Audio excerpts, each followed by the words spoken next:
Alors, bonjour à tous, je me présente Anthony Baudouin, je suis étudiant au baccalauréat en informatique. Moi, c'est Antoine Dubé, je suis étudiant au doctorat en sciences de l'eau. Je m'appelle Alexis Morin, je suis étudiant en génie géologique. Alors, dans le cadre du cours Introduction à l'apprentissage automatique, nous devions réaliser un projet. Le nôtre s'intitule La prédiction de cellules infectées au paludisme. Alors, comment va se dérouler la présentation? Alors, brièvement, ça va être une introduction. Ensuite, il va y avoir la présentation du problème abordé, les résultats qu'on a obtenus et la conclusion. Alors, le malaria, qui est aussi appelé paludisme, c'est une maladie potentiellement mortelle qui est transmise par la morsure d'insectes qui vont transporter des germes du type plasmodium. Les symptômes, ça peut s'apparenter à la grippe, mais si ce n'est pas traité, ça peut mener à la mort. Comment on diagnostique la malaria, en fait, c'est qu'on va utiliser des prélèvements sanguins et on va effectuer la microscopie de ces prélèvements-là pour identifier ou non la présence du parasite. En 2017, il y a eu jusqu'à 219 millions de personnes qui ont été atteintes et 435 000 décès. Alors, le paludisme, ça reste une parasitose majeure. Il y a des traitements qui existent pour le combattre, mais pour réussir à utiliser ces traitements-là, il faut d'abord diagnostiquer. Pour faire le diagnostic, en fait, c'est d'observer au microscope les prélèvements et d'identifier la présence ou non du parasitoïde. Donc, ici, on voit à gauche une cellule saine vis-à-vis une cellule parasitée à droite. Donc, on peut résumer le problème, en fait, à l'identification d'images. Ce qu'on veut faire, c'est classer les images selon oui ou non la présence du parasite. Donc, nous, on a décidé de faire appel à différents modèles de réseaux à convolution pour essayer d'identifier la présence ou non du parasite dans les cellules. On a utilisé un jeu de données qui provient du site web Kaggle, qui contient beaucoup de photographies, réparties également entre les classes parasitées ou non, pour entraîner nos jeux de neurones et valider leur performance. En termes de performance, ce qu'on va regarder, nous, c'est la présence de faux négatifs, la précision, et évidemment, dans des situations équivalentes, on va préparer des modèles qui sont un peu plus simples. Je vais céder la parole à Alexis. Donc, comme Anthony a dit, on va regarder la présence de faux négatifs. Ça va être fait en analysant la matrice de confusion une fois l'entraînement effectué. Donc, la matrice de confusion, si on a la prédiction aux colonnes et la vraie classe dans les rangées, on va s'intéresser, dans le fond, à la colonne du coin en haut à droite des faux négatifs, donc une prédiction d'un négatif, tandis que le cas est positif, la cellule est effectivement infectée au paludisme. Donc, on va privilégier cette approche, étant donné que le traitement est relativement simple. C'est souvent un traitement qui est simplement avec des médicaments oraux. Puis, on va pouvoir privilégier, on va pouvoir tester cette analyse-là avec le paramètre weight, les poids dans l'erreur d'entropie croisée, directement dans PyTorch, qui nous permet de privilégier une classe. Alors, les différents types de modèles qu'on a utilisés, nous, en fait, on a pris un réseau inspiré de l'ENET5, un réseau qui est inspiré d'un des exercices qu'il y avait dans le cours, et on a testé également deux réseaux pré-entraînés, donc AlexNet et ResNet18. Les entraînements ont été effectués avec la validation croisée à copie, donc 3 plis dans notre cas, et on a utilisé 15 époques par pli. Je vais laisser Antoine expliquer comment on a géré nos données. Ouais, dans le fond, de l'ensemble de données qu'on a, on a vu au début les différentes images. Dans PyTorch, on peut utiliser les transformations. Dans le fond, on tire avantage qu'une cellule, que même si c'est une transformation, une réflexion horizontale, verticale ou une rotation, ça devient une nouvelle image, mais ça représente tout autant une cellule saine ou infectée selon le cas. Donc, on tire avantage de ça pour augmenter l'ensemble de données qu'on a. Donc, ce qu'on a utilisé, c'est les rotations aléatoires de moins 180 à plus 180 degrés, réflexion horizontale et verticale. On a aussi redimensionné pour avoir des images toutes égales pour les différents cas, et aussi normalisé pour avoir une moyenne de 0 et une variance de 1. Toutes les transformations qu'on a utilisées sont disponibles dans PyTorch, dans le package Torch Vision pour notre projet. Alors, en premier lieu, c'est le réseau de type LeNet5 que nous avons testé. Donc, un des premiers modèles d'apprentissage pour l'identification d'images. Au départ, l'objectif, c'était d'identifier 10 chiffres qui étaient écrits à la main. Donc, le modèle qui a été proposé Assez simple. 3 couches de convolution, 2 couches de pooling et 2 couches pleinement connectées. Pour répondre à nos besoins, il a fallu faire quelques adaptations. Donc, principalement au niveau du nombre de canaux d'entrée. Donc, le Net5, à l'origine, utilisait des teintes de gris. Nous, on avait des images en couleur, donc 3 canaux d'entrée. Et évidemment, le nombre de classes de sortie. Donc, le Net5, c'était 10 chiffres manuscrits. Nous, c'est 2 classes qu'on essayait de discerner.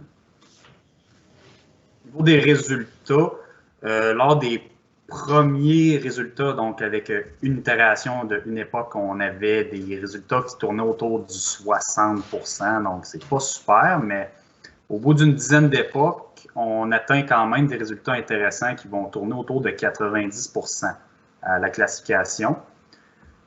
Sinon, au niveau des faux négatifs, on voit qu'il y a une diminution qui suit également la courbe d'apprentissage, et selon les différents poids, donc ce qu'Alexis avait parlé un peu plus tôt, on a essayé de diminuer les faux négatifs. On voit que le ratio de 0,5 au départ, donc si on privilégiait un poids de 0,5 pour la classe des cellules infectées, on avait quand même une valeur qui était assez élevée, mais avec les époques, les itérations, on voit que les 3 catégories de poids qu'on a testées, donc les ratios, ça revenait sensiblement à la même chose. Au niveau des résultats de la classification, donc là, ici, on voit les différentes matrices de confusion qu'on a obtenues. Les données sont visibles dans les graphes. Là, ça, c'est plus une petite synthèse, donc c'est intéressant à regarder. Je vais laisser la parole à Alexis pour parler du TP4net. Oui, donc là, on s'est inspiré librement du réseau à convolution qui avait été présenté lors du devoir 4, un réseau qui était originellement pour classifier des volcans sur Vénus, si je ne m'abuse. Mais là, donc là, évidemment, on a dû modifier le réseau, étant donné que nos images avaient non pas un channel, mais bien 3 RGB. Donc, on a fait des petites modifications au réseau, mais en somme toute, il est assez simple. C'est 5 couches à convolution avec des batch normalization, des fonctions d'activation ReLU. Merci. Donc là, les résultats sont assez satisfaisants au niveau de l'entraînement. Donc, comparativement, si on compare l'entraînement, les scores d'entraînement et les scores en test, c'est assez semblable. On semble converger vers un résultat autour de 95%. Ça, c'est pour les 3 paires de poids essayés, c'est-à-dire un ratio W0 sur W1 de 0,5, 1 et 2. Et au niveau de minimiser les faux négatifs, encore une fois, ça semble être le ratio des poids W0 sur W1 de 0,5 qui minimise au maximum le pronostic de faux négatif. Donc, encore une fois, on a la synthèse de toutes les matrices de confusion. Et effectivement, on peut voir que c'est bel et bien le ratio de 0,5 qui minimise la prédiction saine, tandis qu'on a un vrai malade. Oui, maintenant pour les réseaux préentraînés, on a vraiment utilisé l'approche standard. Dans le fond, d'utiliser un réseau qui est préentraîné, figer tous les poids, sauf ceux de la dernière couche du réseau qui a été modifié pour qu'on ait le bon nombre de neurones à la sortie. Parce que dans notre cas, c'est seulement 2 neurones. Dans le cas de AlexNet, celui-là ici, c'était Millimage. C'est un réseau qui a été développé pour la classification de ImageNet. Donc, dans ce cas-là, précisément, on revient à AlexNet, 5 couches de convolution. La particularité, c'était l'ajout de couches de dropout servant de régularisation et à la fin, les 2 couches pleinement connectées. Puis nous autres, c'est seulement la dernière couche qu'on a entraînée. Donc, le deuxième réseau. Prochaine diapo. Ouais. ResNet 18. Aussi, c'est un réseau pour classification d'images de ImageNet. Ici, je n'ai pas mis le réseau au complet, mais l'élément principal, c'est justement un bloc comme celui-là.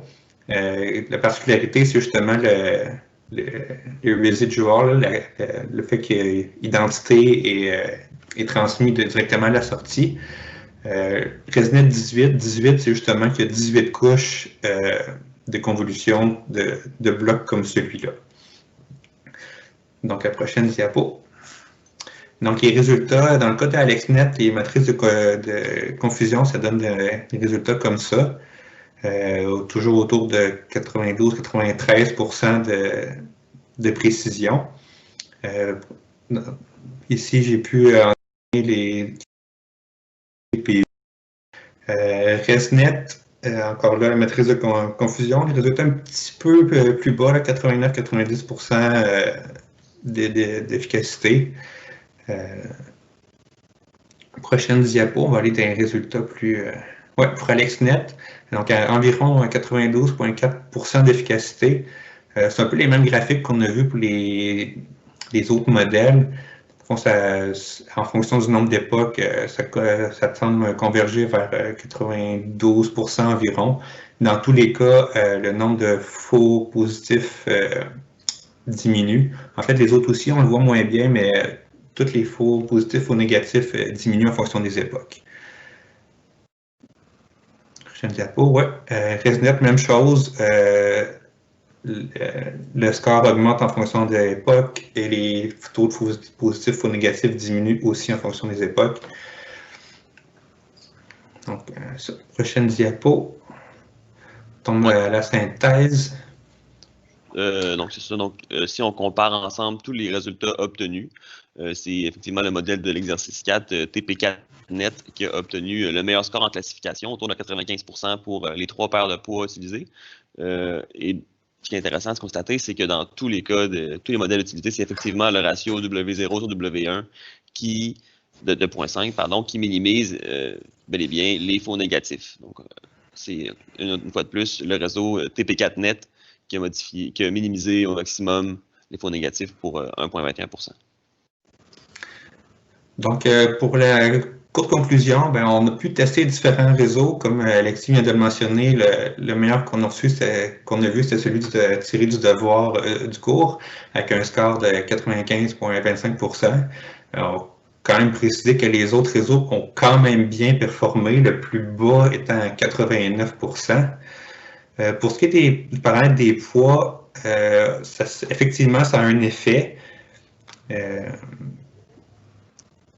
Sinon, c'est une étape plus large de ça, l'utilisation d'un algorithme comme ça, on pourrait le combiner à un autre algorithme dans le sens d'utiliser des images de microscopie, d'utiliser un algorithme d'identification d'images, un peu du même genre qu'on voit pour les voitures autonomes qui permettent d'identifier les voitures, les piétons, d'autres objets comme ça, mais l'utiliser dans ce cas-ci pour identifier les cellules dans l'image et ensuite pouvoir utiliser un algorithme de classification pour dire cellules saines ou cellules infectées.